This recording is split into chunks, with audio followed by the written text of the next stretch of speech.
Hello everybody. In the last class we learnt about BJT amplifiers. We started with CE amplifier.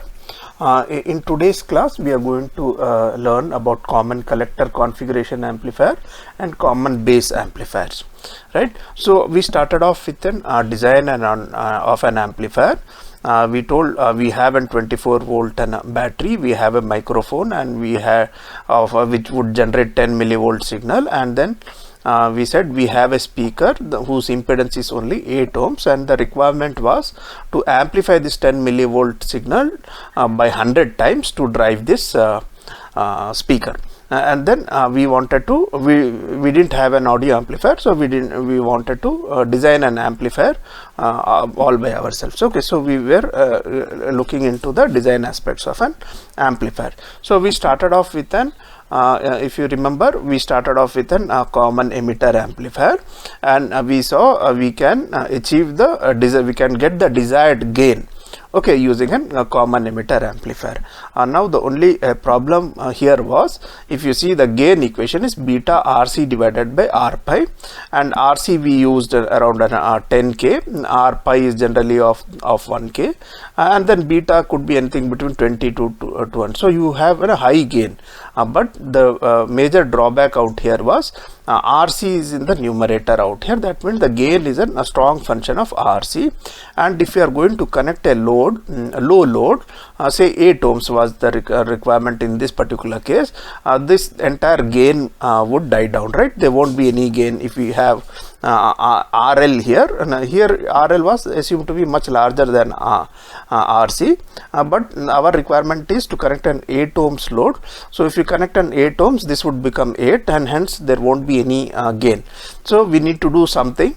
So we have achieved the required voltage gain, but then we need something in between which will preserve this gain but drive low load. Okay, so for that what we are going to learn is, we are going to learn about the common collector amplifier.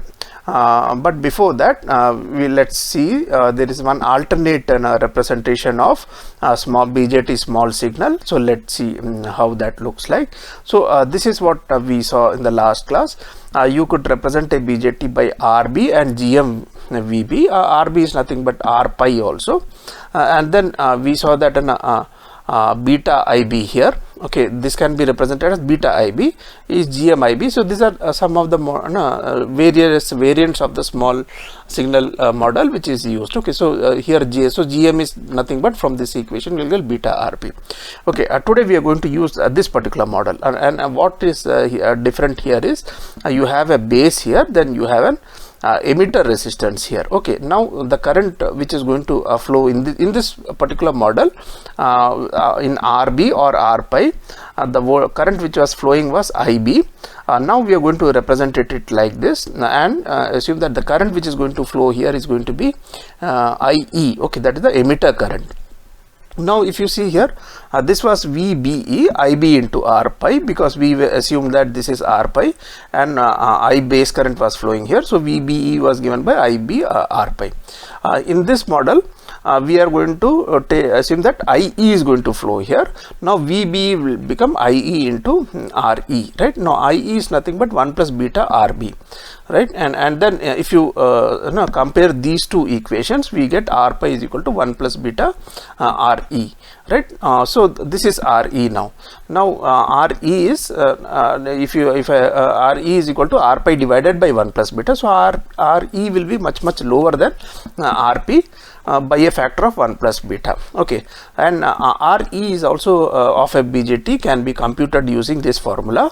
For room temperature, RE will be 25 millivolt divided by the DC collector current which is flowing here, right?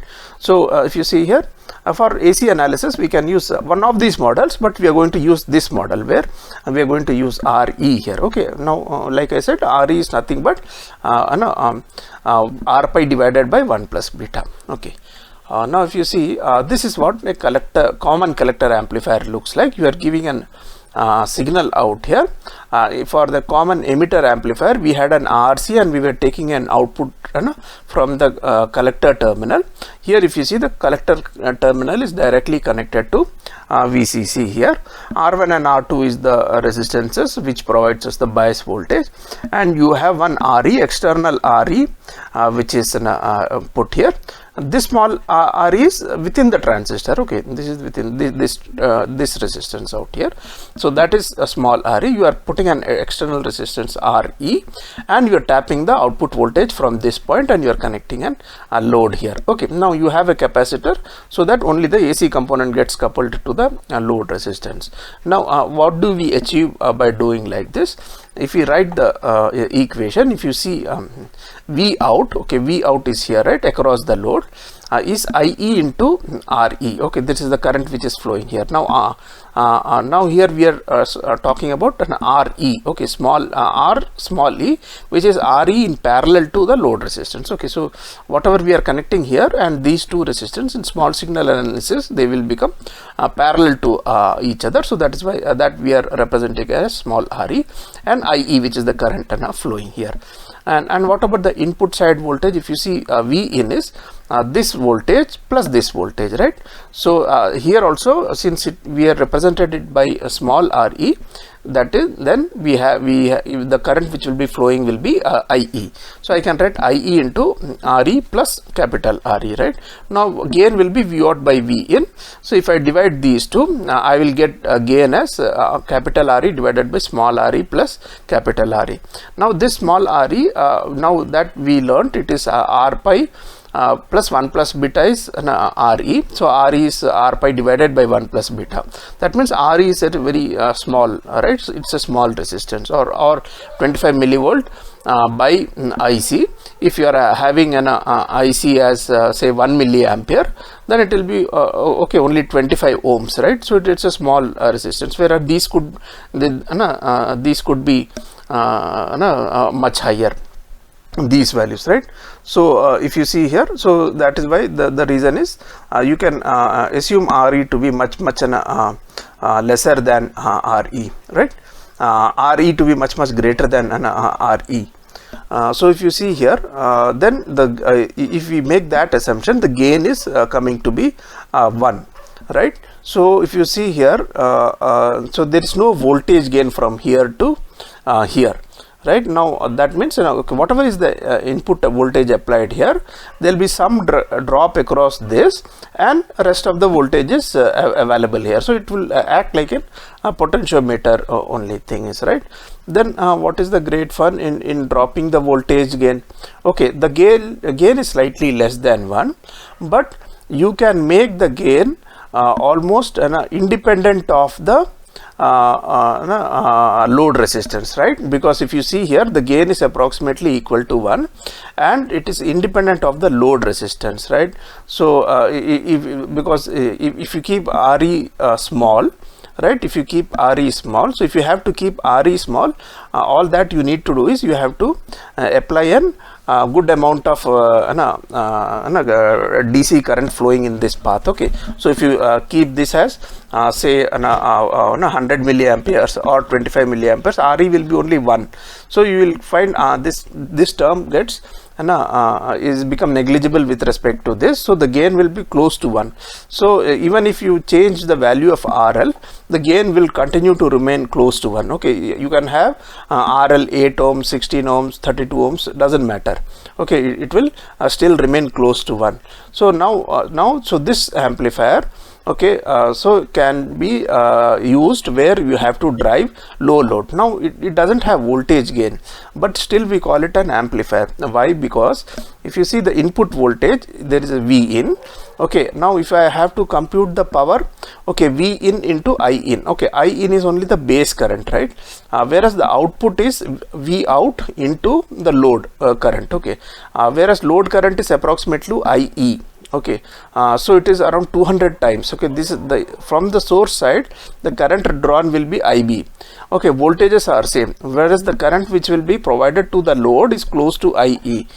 which is like a 1 plus beta times, so 200 times. So the power, this can have a power gain of around 200. It will have current gain of 200, power gain of around 200, depending on beta, obviously, and a voltage gain slightly less than 1. So you see, this is also an amplifier. Okay, where is the additional power coming in from? It is coming from here, from the VCC out here, right? So this, if I go back to my actual requirement, the requirement was to have high gain. That means I wanted 10 millivolt to be amplified by around the gain of 100, at least 100, and then I had to drive a low load also. So now we saw the CE amplifier can have high gains, but it cannot drive low loads, whereas we just learned that the CB amplifier, the CC amplifier can drive low loads. Okay, so what I can do now here is, if you see here, I can cascade a CE amplifier with a CC amplifier. Now the first stage, which is the CE amplifier, will provide me the gain of 100, and when the signal goes from here to here, okay, and whereas the input impedance as offered by the CE amplifier is very large here, so there is no, so you will still, this gain is not disturbed out here, whereas this CC amplifier does not provide any voltage gain. The voltage gain will be close to 1, but then this has an advantage of that we can connect low loads. So if you cascade a CE amplifier with CC amplifier, then we can achieve high gain, as well as we can connect and drive low loads also. Low loads means low resistance. Okay, so we can do that. So this way we can achieve our target specifications. Okay, high gain and low resistance load. Okay, by cascading a CE amplifier with CC amplifier. Okay, now one drawback of the CE amplifier which we saw, that it cannot drive low resistances as load. There is another drawback. At low frequencies this is fine, but at high frequencies what happens is there are some stray capacitances associated with this transistor. Okay, these are CBE, CBC and CE. These are all stray capacitance. You can't avoid that, because the semiconductor device will not get into physics of semiconductors, but just know that there will be some capacitances which will be associated at these junctions, right? Now there is something known as Miller theorem, which says that if you this is the equivalent of this circuit here. Now CB is CBE here. Now from here to here, this capacitance is shown as an equivalent in the AC circuit. That equivalent of, in the AC circuit, R1 and R2 is shown here, whereas in the AC circuit this C Miller, this CBC is shown in here as C in Miller. Okay, and what is C in Miller? It is C, whatever is this capacitance, into AV plus 1. AV plus 1 is the gain from here to here. Okay, now for an CE amplifier, we know that the signal gets amplified by more than 100, or even it can go up to 1000 the gain, right? So this capacitance, this stray capacitance gets amplified by a factor of gain, okay, here, right, which comes in a C in Miller. Okay, so if this is say only 1 nanofarad, then now it will come here as 100 nanofarad or 1000 nanofarad, because of the gain available from this node to this node. The AC gain is available here, right? So that gets amplified. Now what happens is, at high frequencies, this is going to act like an high pass filter, low pass filter, because this is going to shunt the high frequencies to ground, right? It is going to offer a very low impedance. So whatever signal is there, that won't be available here. This will act like a short circuit for high signals. Okay, so so this amplifier cannot be used for, the CE amplifier cannot be used for high frequency applications. So that is the reason we have another configuration which is known as common base amplifier. Now if you see here, this common, in the common base amplifier, here we have R1 and R2 connected to bias this transistor to get the DC operating point. Then you have a capacitor here, so this provides an AC ground out here, and at the output is again taken from RC like an common emitter amplifier, and then you are applying an signal here. okay, into the emitter of the transistor rather than to the base of the transistor. Now once you apply signal here, so V in will be, what is the impedance at this node? One is Re, and if you look towards the emitter of this transistor, it will be a small Re, like the emitter resistance. Okay, so this gain, whereas the output voltage will be RC parallel to RL, or approximately IC RC if RL is large, then the gain becomes IC by R. So you get a good voltage gain, no problem here, but you don't get a current gain here in this case. Okay, there is no current gain because if you see, you are applying a voltage here, it offers a low impedance path through Re through this capacitance. Re is very low, so this is a low impedance amplifier, unlike a CE amplifier which is a high impedance amplifier. This is a low impedance amplifier, and the current which will be flowing through Re is IC, and the current which is flowing the load is also close to IE. This is also close to this is IE, or this is going to be an IC. So you can say the current gain is approximately 1 out here, right? So there is no current gain. Okay, so that is, so this amplifier can be considered, this is useful for high frequency applications now. Why? Because then if you see, as the signal moves from here to here, there is no voltage gain here. The voltage gain is from here to here. So so there is no Miller effect in this particular case. Okay, so because there is no Miller effect, this can be used as for high frequency applications. And also I said, like for RF applications, many times when we have an antenna like which requires to be coupled, okay, if the antenna will have low impedance. So if for maximum power transfer we need a low input impedance amplifier. So this amplifier offers low impedance. The input impedance is close to Re. Okay, so these are some advantages of this amplifier. Okay, so this is a CB amplifier. Now there is something known as cascode amplifier. What it does is, you will find this is an CE amplifier. Okay, instead of a load resist connecting a load resistance directly here, you are connecting an CB amplifier here. If you see here, this is grounded out here, right, through a capacitor, this second. So this acts like an CB amplifier. Now for this transistor there is no voltage gain, because voltage gain is what, beta RC divided by R pi for this transistor. And what is RC? You are looking into the emitter of this transistor, so the impedance offered by this transistor will be only Re, okay, small Re, okay, which is very low. So hence there is no voltage gain. Then what is the purpose of this transistor? It gives current gain. So the input current will be IB, the output current will be IC. So beta times, so that current is, now what is the purpose of this transistor?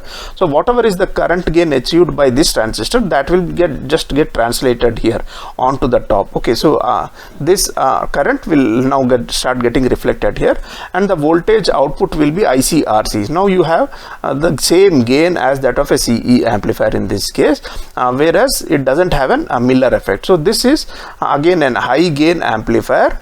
Okay, it has got voltage gain, it has got current gain, it has got power gain, and it is also doesn't have the Miller effect, and hence it can be used for high frequency applications. Okay, so we have just briefly covered without going too much in-depth analysis, because this is just an electrical science course. So when we do MEC course, maybe we will do an in-depth analysis of all these amplifiers, but time being, just a little bit of superficial knowledge on all these kinds of various kinds of amplifier topologies using BJT has been done in this course. Okay, thanks a lot.